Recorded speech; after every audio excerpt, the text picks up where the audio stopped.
However, as Claude Co-Work works, it runs on one machine. It doesn't run in your cloud instance of Claude. It runs on a computer. Yeah. So I have my desktop computer in my office as the Claude Co-Work computer with this session. Okay.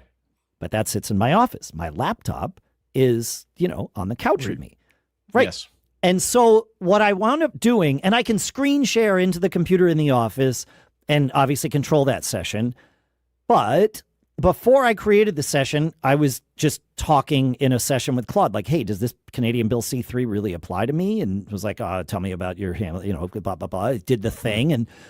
And I started feeding it documents, and it's like, okay, now's the time to create the co-work session to do this. And it gave me the prompt to do it. And I did. Right. I started the co-work session.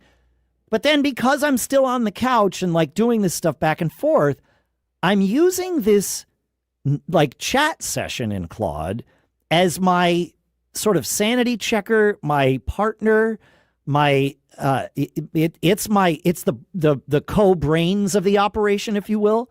And we are then telling Claude Co-Work, which has become the grunt of the operation, what to do. Now, Claude Co-Work can be the brains of the operation and spawn off its own agents. It is certainly built to do that.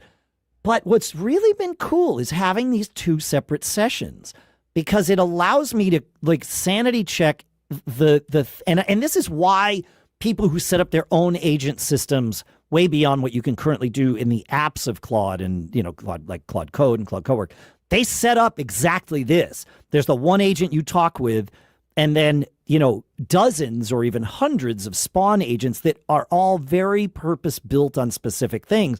One of which is the one that sanity checks the results that come in. So to have this sanity checker that I am sort of working with I will always use Claude Co-Work this way. To kind of have this second agent that's my partner in crime, if you will. And is that chat you're having on your laptop, can it access what's going on in Co-Work and see what's it, or how is it checking? No, I'm passing data back and forth somewhat manually. Okay. It can see the folder, right? I mean, I've pointed Claude Co-Work as a folder. That folder is synced to all my computers. Right. So it can see what's in the folder. And one of the things in the folder is like a document tracker, because we're having to it's shocking to me how much my family already has. But there are a few things like my grandmother's birth certificate no one has, which is just, I mean, it's fine. I can write to the town in Massachusetts and have them send it to me, which Claude actually did for me. Claude Co-Work did that for me. Nice. And, paid them their $3 or whatever to send it to me. But it can, like, my chat session can see that folder, but it also is just asking me like, okay, have you thought about this? Has it thought about this? And it's just really nice to have two different things that are kind of almost running in parallel, but really one kind of checking the other. It's pretty cool. I like it. It is. I think it's great. Yeah. The evolution of this will be when you can really do this all in one thing where, to your point, it can see what you want it to see without you having to kind of manually point things at each other. But, that's right. That's coming sooner than later. It'll be very, very much sooner. Yeah. They're watching how they are using it internally. They're watching how we are using it.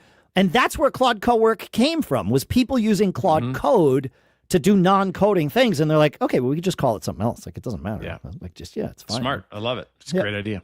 That's fantastic. It was an idea born of necessity, or of convenience, I should say, not necessity. But I love it. It's just great to have these two things back and forth. So that's my AI advice for the week: is think about how you can do that.